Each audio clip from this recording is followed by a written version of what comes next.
Oh, why hello there, and welcome to Frank Reads. I'm Frank Hazardmuller, and I've been reading some of my favorite stories lately, and I thought I'd share them with you.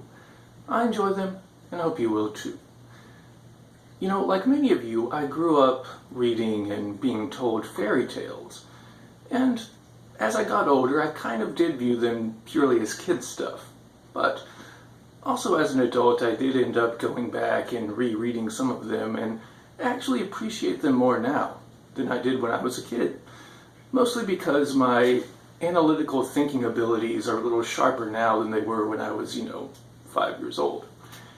It's also interesting to go back and read the earliest versions of fairy tales because they tend to differ quite a bit from the versions that we think of and from their various media adaptations. And today we are going to be reading the earliest version of one of my favorite fairy tales. It was first written in 1756 by a French lady by the name of Jean-Marie Leprince de Beaumont. And it is part one of Beauty and the Beast.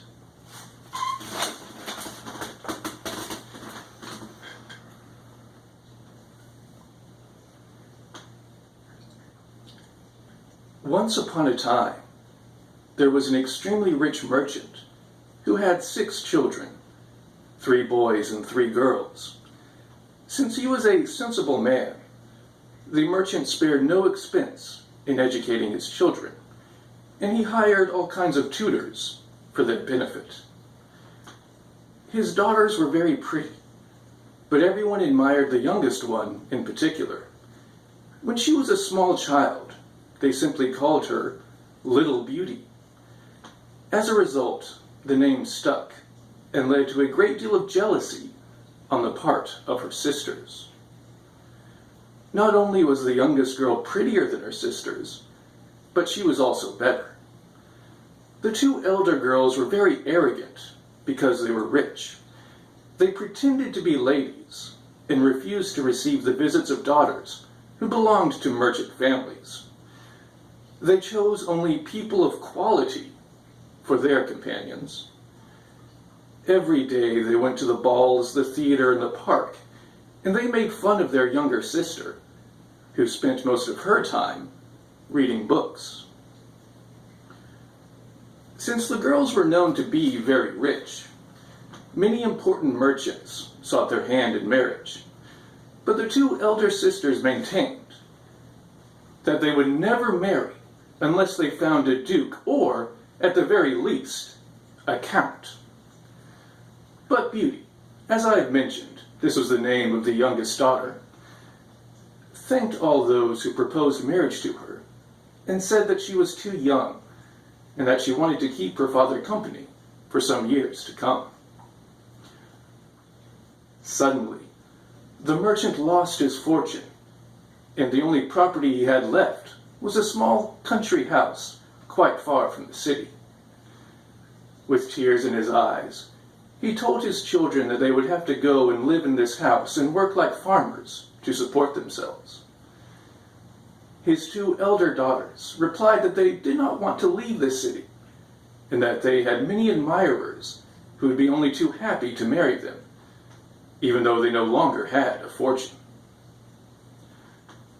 But these fine young ladies were mistaken. Their admirers no longer paid them any attention, now that they were poor. Moreover, since they were so arrogant, everyone disliked them and said, "They don't deserve to be pitied. It's quite nice to see their pride take a fall. Now let's see them pretend to be ladies while minding the sheep in the country."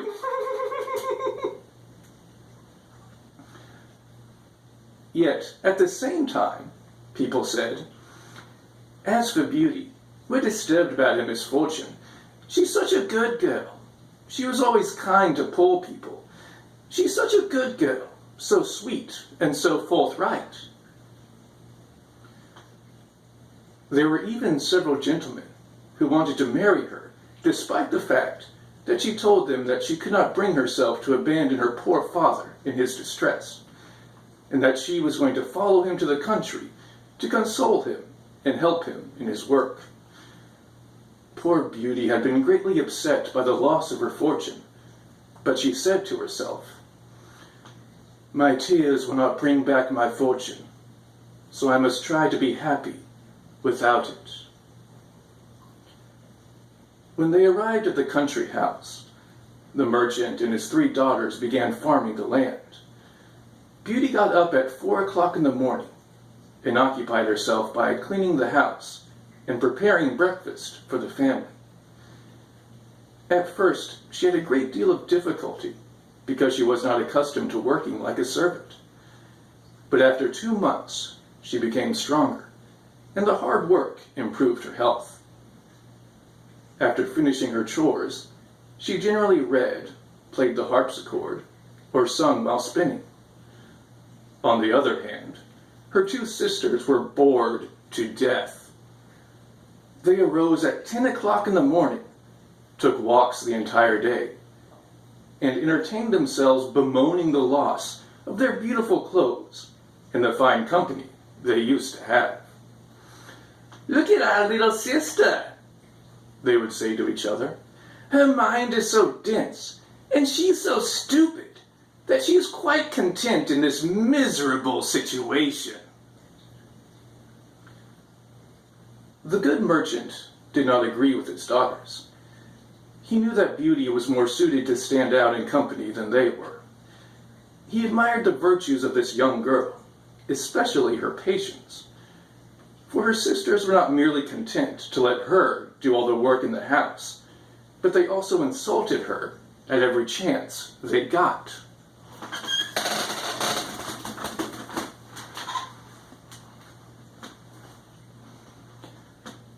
After living 1 year in this secluded spot, the merchant received a letter informing him that one of his ships that contained some of his merchandise had just arrived safely. This news turned the heads of the 2 elder girls, for they thought that they would finally be able to leave the countryside, where they had been leading a life of boredom. When they saw their father getting ready to depart for the city, they begged him to bring them back dresses, furs, caps, and all sorts of finery. Beauty asked for nothing, because she thought that all the profit from the merchandise would not be sufficient to buy what her sisters had requested. "Don't you want me to buy you something?" her father said to her. "Since you are so kind to think of me," she replied, "please bring me back a rose, for there are none here." Beauty was not really anxious to have a rose, but she did not want to set an example that would disparage her sisters, who would have said that she had requested nothing to show how much better she was than they were. The good man set out for the city, but when he arrived, he found there was a lawsuit concerning his merchandise, and after a great deal of trouble, he began his return journey much poorer than he had been before. He had only 30 miles to go before he would reach his house, and he was already looking forward to seeing his children again. But he had to pass through a large forest to get to his house, and he got lost. There was a brutal snowstorm, and the wind was so strong that he was knocked from his horse 2 times. When nightfall arrived, he was convinced that he would die of hunger and cold, or be eaten by the wolves that were howling all around him. Suddenly, he saw a big light at the end of a long avenue of trees. It appeared to be quite some distance away, and he began walking in that direction. Soon he realized that the light was coming from a huge palace that was totally illuminated. The merchant thanked God for sending this help, and he hurried to the castle, but he was very surprised to find nobody in the courtyards. His horse, which had followed him, saw a large open stable and entered. Upon finding hay and oats, the poor animal, who was dying of hunger, began eating with a rapacious appetite. The merchant tied the horse up in the stable and walked toward the palace without encountering a soul. However, when he entered a large hall, he discovered a good fire and a table covered with food that was set for just one person. Since the rain and snow had soaked him from head to foot, he approached the fire to dry himself.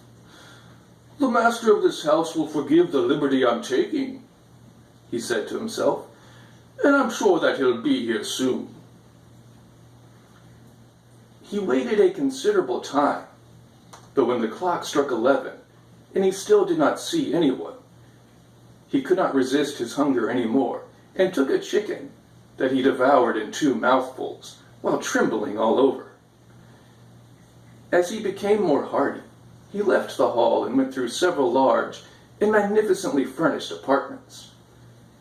Finally, he found a room with a good bed, and since it was past midnight and he was tired, he decided to shut the door and go to bed. It was 10 o'clock in the morning when he awoke the next day, and he was greatly surprised to find very clean clothes in place of his own, which had been completely tarnished. "Surely," he said to himself, "this palace belongs to some good fairy who has taken pity on my predicament." He looked out the window and no longer saw snow, but arbors of flowers that gave rise to an enchanting view. He went back to the large hall where he had dined the night before and saw a small table with a cup of chocolate on it.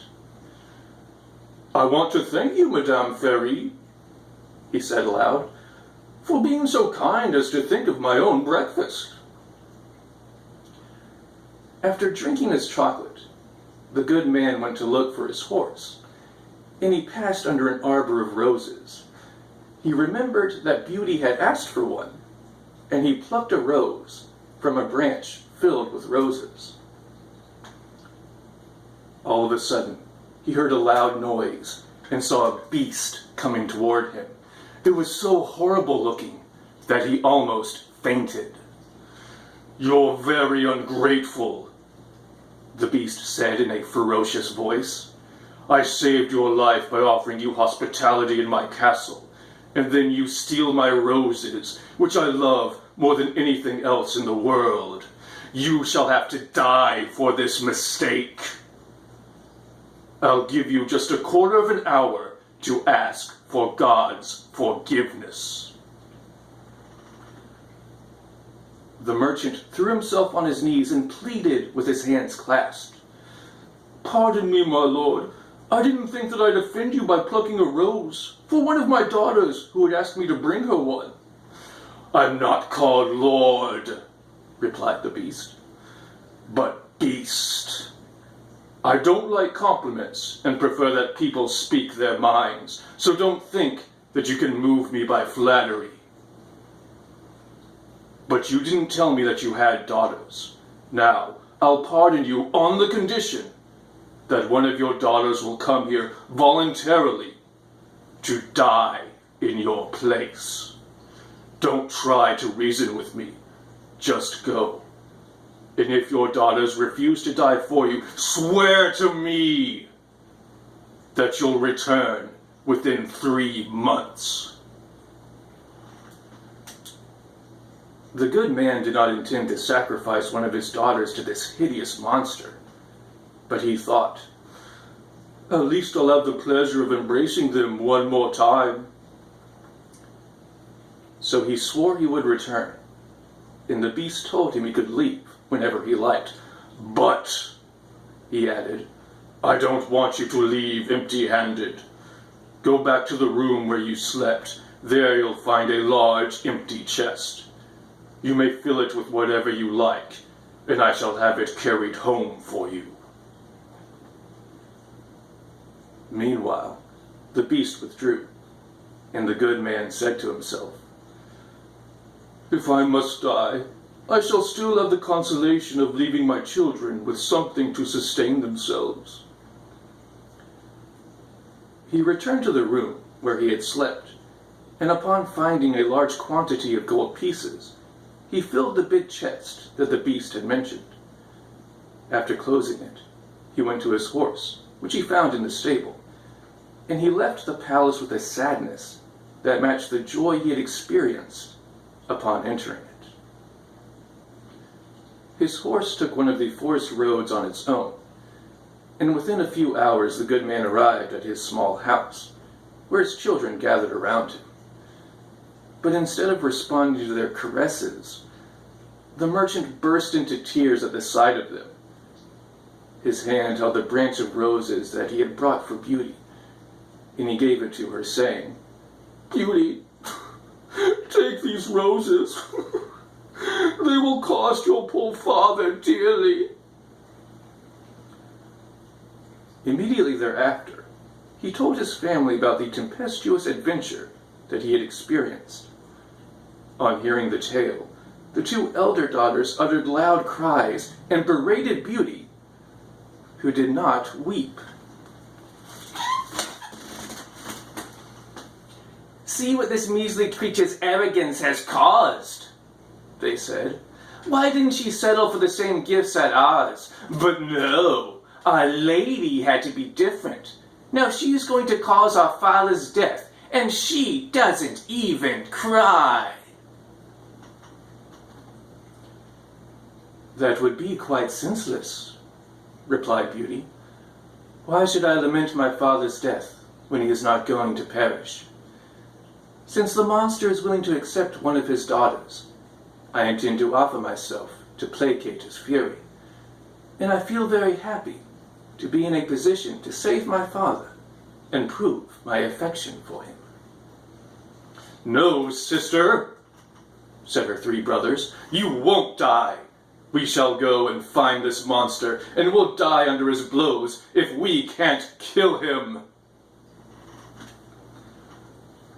"Don't harbor any such hopes, my children," said the merchant.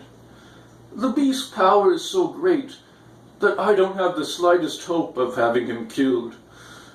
I'm delighted by the goodness of Beauty's heart, but I won't expose her to death.